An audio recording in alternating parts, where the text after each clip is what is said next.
naufrage au Parc des Princes. L'Olympique de Marseille devait sortir la tête de l'eau, mais l'OM s'enfonce dans la crise. L'OM concède le match nul, 2 buts partout face au Racing Club de Strasbourg, ici au Vélodrome. Le débrief de cette rencontre avec nos consultants Sony, Louisa, Benjamin, avec Christophe et Greg qui étaient aux commentaires, toutes les rédactions, bien sûr, au micro de John.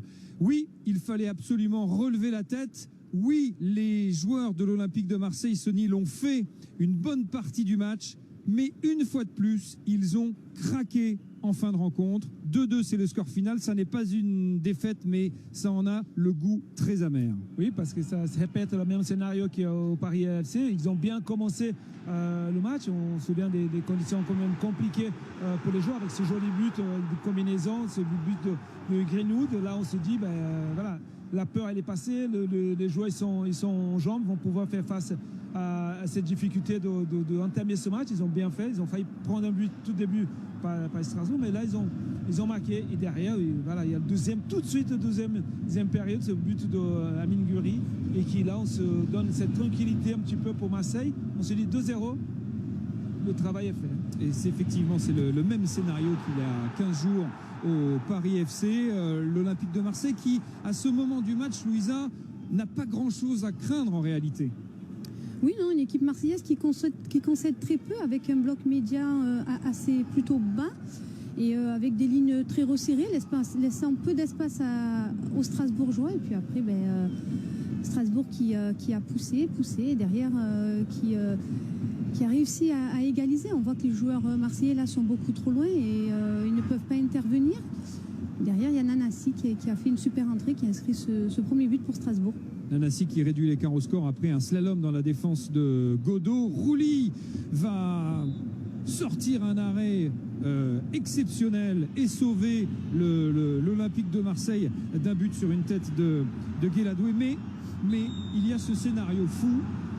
L'OM craque, concède un penalty dans le temps additionnel, penalty transformé par Panicelli.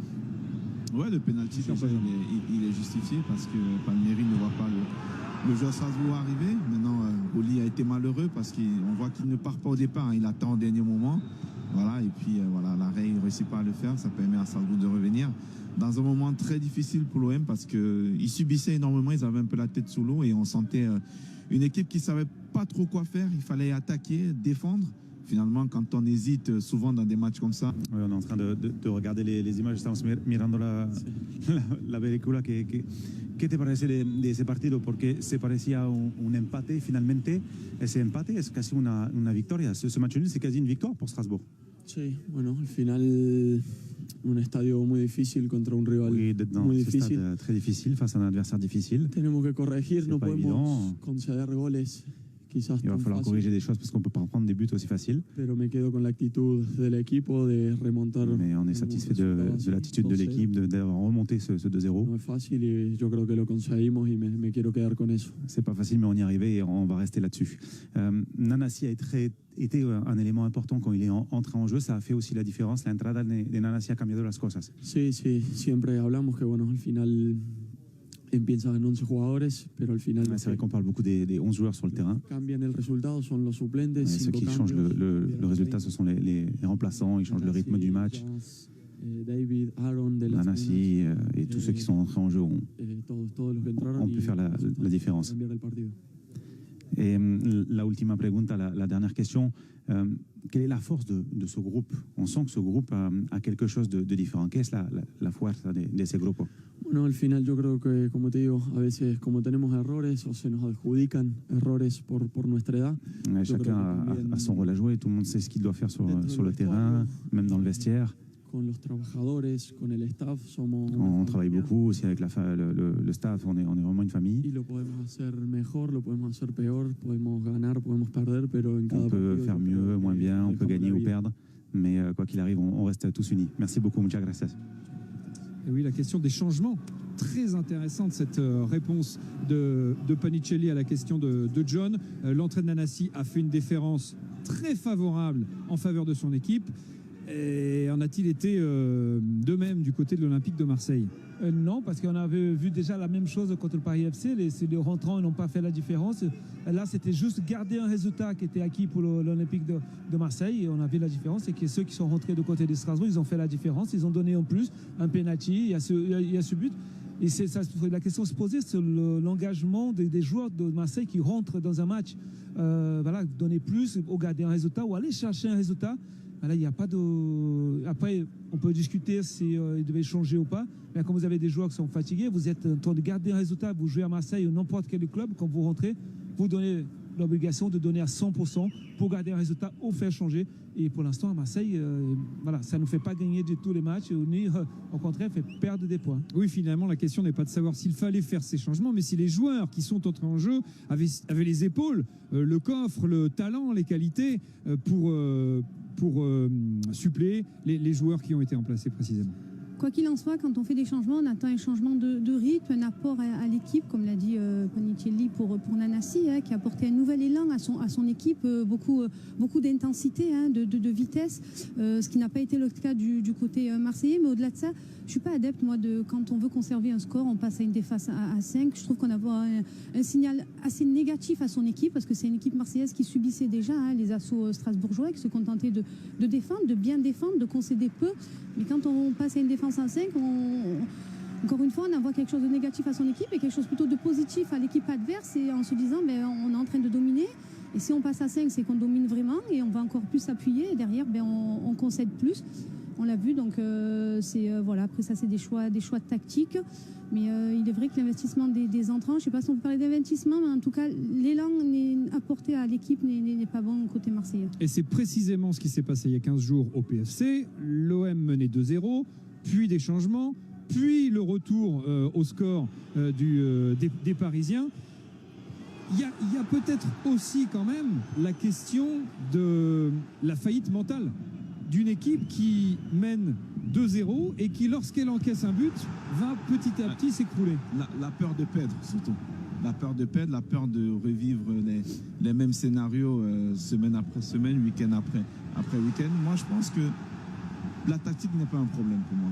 Qu'on passe à 4, qu'on décide de passer à 5, c'est pas un problème, parce que si vous restez même à 4 et que derrière, il n'y a pas l'état d'esprit qu'il faut pour aller conserver ce résultat-là, pour continuer à jouer comme ils ont joué en premier mi-temps, forcément le but, à un moment donné, vous le preniez. Donc moi, je pense que c'est plus une question de l'apport de ces remplaçants qui vont rentrer en cours de jeu. Qu'est-ce qu'ils vont apporter de supplémentaire de plus à cette équipe marseillaise? Là, en l'occurrence, sur ce match, rien. Et on voit ce que Strasbourg a fait. La différence est venue de là. De Nanassi qui est rentré. On a senti cette envie, cette volonté de venir aider, d'apporter un plus à son équipe. Ce que nous, on n'a pas ressenti du côté de Marseille aujourd'hui. 9 points ont été perdus par l'Olympique de Marseille dans ce temps additionnel. 7 buts ont été encaissés dans le temps additionnel par l'Olympique de Marseille. On évoquait en avant-match les chantiers avec ces difficultés de l'OM à finir les rencontres. On a encore la preuve aujourd'hui de l'immense chantier qui concerne l'OM dans ce secteur. Je pose toujours la même question sur la fin de match. Comment gérer? Il y a les caractères des joueurs, le cadre qui sont là. Parce que quand vous êtes amené, parce que le plus de résultats le plus difficile à gérer, c'est les 2-0. Parce que vous prenez un but, vous êtes toujours devant.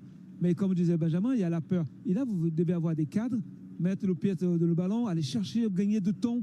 Peut-être une petite crampe par ici, peut-être un ballon qui traîne par là. Gagner de temps, calmer un peu le jeu, parce que et là, il n'y a pas ce côté de Marseille. Oui, mais Sonny, quand on regarde quand même l'effectif, il y a quand même ces joueurs dans cet effectif de Marseille qui ont la bouteille, qui ont l'expérience de ces moments-là. Est-ce qu'ils ont la bouteille pour Marseille?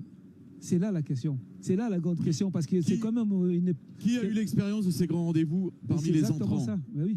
Qui parmi les entrants? Pas forcément parmi les entrants. Je te parle de l'effectif en lui-même. La façon dont cet effectif a été constitué. C'est pas des joueurs qu'on a pris de gauche à droite. Ils étaient sur la pelouse, ceux contre la bouteille, et qui menaient 2-0 contre Strasbourg. Ils étaient sur la pelouse.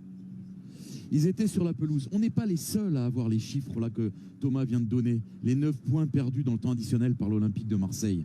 On n'est pas les seuls. Eux, ils le savent. Ils ont des staffs où il y a du monde dans tous les sens, dans tous les secteurs, l'analyse vidéo, les données statistiques, etc., etc. Ils le savent. Bon sang, tu tiens un match chez toi, tu es en train de te rabibocher avec ton public, tu mènes 2-0. Est-ce que tu es obligé de faire des changements ?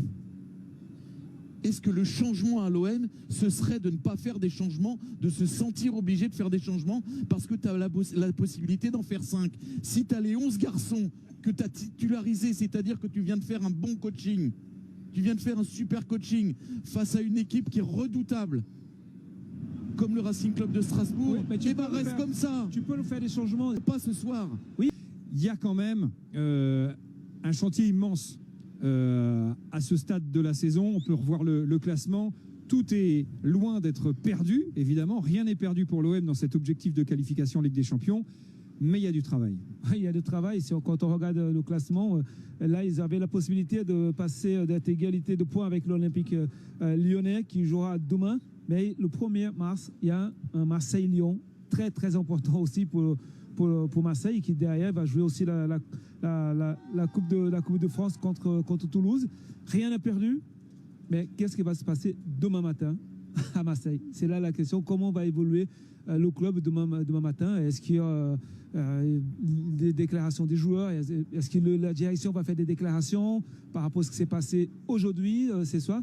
Il faut attendre parce qu'à Marseille, tout est possible et on attendra demain matin pour savoir comment va évoluer le club.